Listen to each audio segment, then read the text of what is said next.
Hello and welcome to this discussion on the loan estimate. Let's begin with the first page of the loan estimate. Specifically, let's begin with the first half of the first page. When looking at the loan estimate, you want to check the first page for the following information. The first thing that you want to check is this information right here regarding the applicant contact information. And you want to ensure that you have the correct contact information.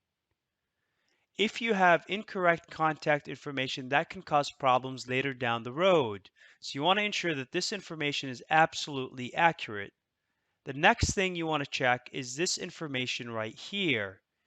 This includes the loan term, the purpose of the loan, the product type, and the loan type. And you want to ensure that this information is accurate.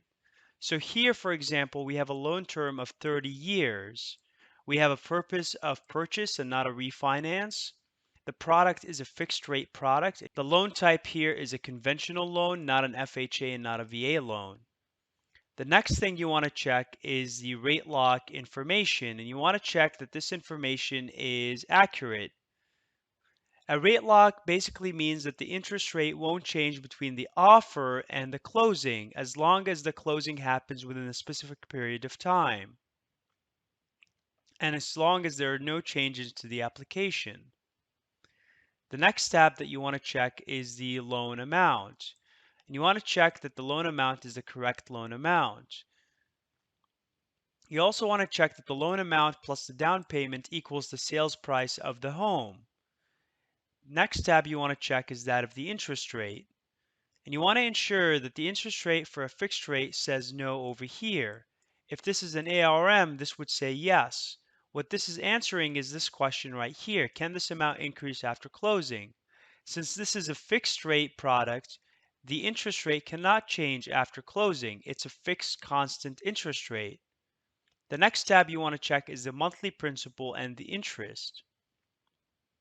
And the monthly principal and the interest makes up the main component of the monthly mortgage payment. Of course, the actual mortgage payment will be higher because of taxes and insurance that will be added on there.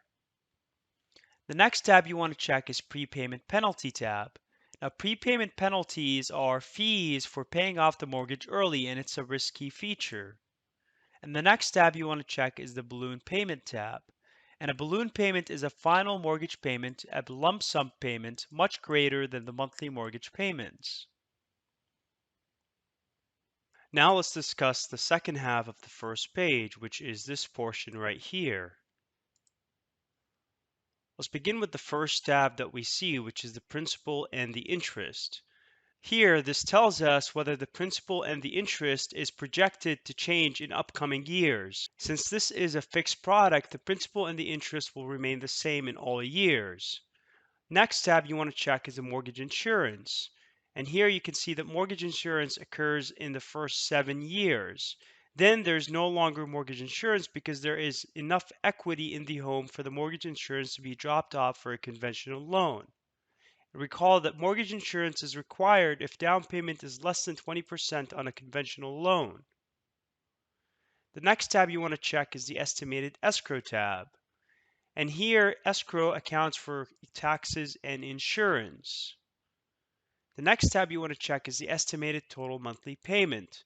Now, this is also called the pity payment, which is the principal, interest, taxes, and insurance. And here, notice that in the first 1 to 7 years, the principal, interest, taxes, and insurance is 1,050, but then it drops off to 968. That's because there's no longer mortgage insurance required for years 8 through 30. The next tab you want to check is the estimated taxes, insurance, and assessments. Estimated taxes, insurance, and assessments is often paid as a large sum payment. The next tab you want to check is the estimated closing costs. And the estimated closing costs are also known as settlement costs, and these are the upfront costs to attain the loan and transfer ownership of the property. And finally, the last tab you want to check is the estimated cash to close. And here, the estimated cash to close includes the closing costs that we discussed over here. Now, the estimated cash to close is the amount paid at closing, and we'll discuss that further in the next page of the loan estimate. Let's discuss the second page of the loan estimate, and we'll begin with this portion of the second page.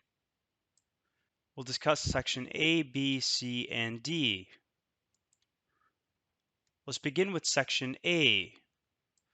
These are origination charges, which are charges charged by the lender for providing the loan origination services. And notice how they're itemized. Here's the total origination charges, and this includes the costs of $405, $300, and $1,097, all combined together to yield this number over on the top. Now, the second portion is section B right here. And for section B, these are the services that you cannot shop for, and these are third-party services required by the lender to provide the loan. So the consumer cannot pick these services. These are required and chosen by the lender, and these include examples such as appraisal fee, credit report fee, flood determination fee, flood monitoring fee, tax monitoring fee, and tax status research fee.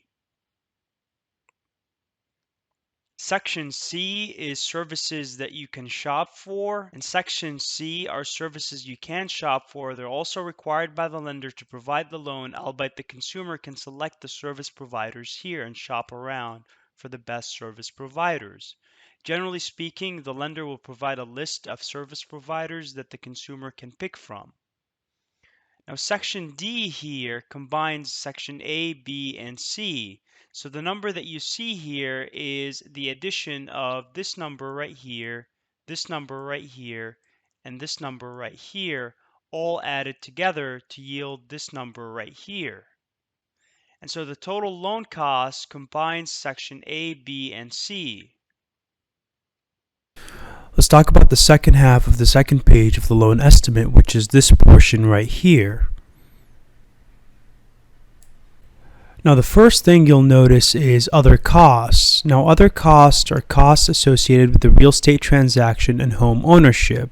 It includes things like taxes and other governmental fees, prepaids, and initial escrow payment at closing, as well as other costs such as title ownership policy. So Section E of other costs includes taxes and governmental fees. These include recording fees and other taxes, as well as transfer taxes that may be present. Section F includes prepaids. Prepaid costs include insurance, prepaid interest, and property taxes. Section G includes initial escrow payment at closing, and the initial escrow payment at closing is the amount paid at closing to start the escrow account. Section H is other things like the owner's title policy. Now, the owner's title policy protects the homeowner against any problems related to property ownership. And you should know that the owner's title policy is a one-time payment, and it's an optional payment. Now, lender's title policy is not optional. It's often required by the lender. Now, let's look at Section I. Section I is total other costs, which combines Section E, F, G, and H. So Section I is basically all of these sections combined together and added together to form the cost that is total other costs. Section J is the total closing costs, and it combines Section D and I. Section D can't be seen here on the screen, but it combines Section D and I. That is what total closing costs is. You may notice lender credits here under Section J. And lender credits allow the home buyer to roll closing costs into the loan. In exchange for that, the lender charges a higher interest rate. Finally, you see the calculating cash to close, and calculating cash to close shows the calculation for cash to close. It includes the total closing cost, which is Section J that we saw up on top.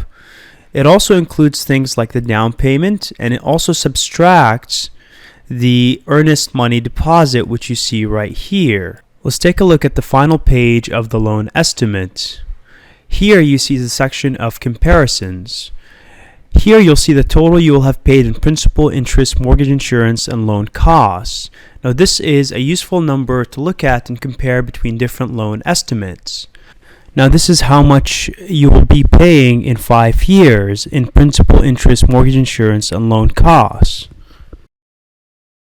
You also see here the principal that you would have paid off in 5 years. The annual percentage rate is shown on this page. These are the costs of the loan term expressed as a rate. And finally, you see the TIP, or the total interest percentage. Now, this is the total amount of interest that you will pay over the loan term as a percentage of your loan amount. To explain this further, this is basically how much interest you will pay over the life of your mortgage loan. And finally, we get to the section of other considerations. Here you'll see some information about the appraisal. The appraisal is an independent valuation of the house that determines the value of the home. We'll see information about the assumption of the home. This will indicate whether the loan is assumable or not. If the loan is assumable, this means that if the buyer sells the home later down the line, the second buyer can assume the loan and take over the exact same terms of the loan. And finally, there's these 4 sections that you see here. Discussion of homeowners insurance and whether it's required or not. Discussion of late payments. Now here you can see that if the payment is late for more than 15 days, there will be a charge of a late fee of 5% of the monthly principal and interest. There is information about refinancing over here, and then finally there's information about servicing. Here this discusses whether the lender will service the loan or not. And this concludes our discussion on the loan estimate.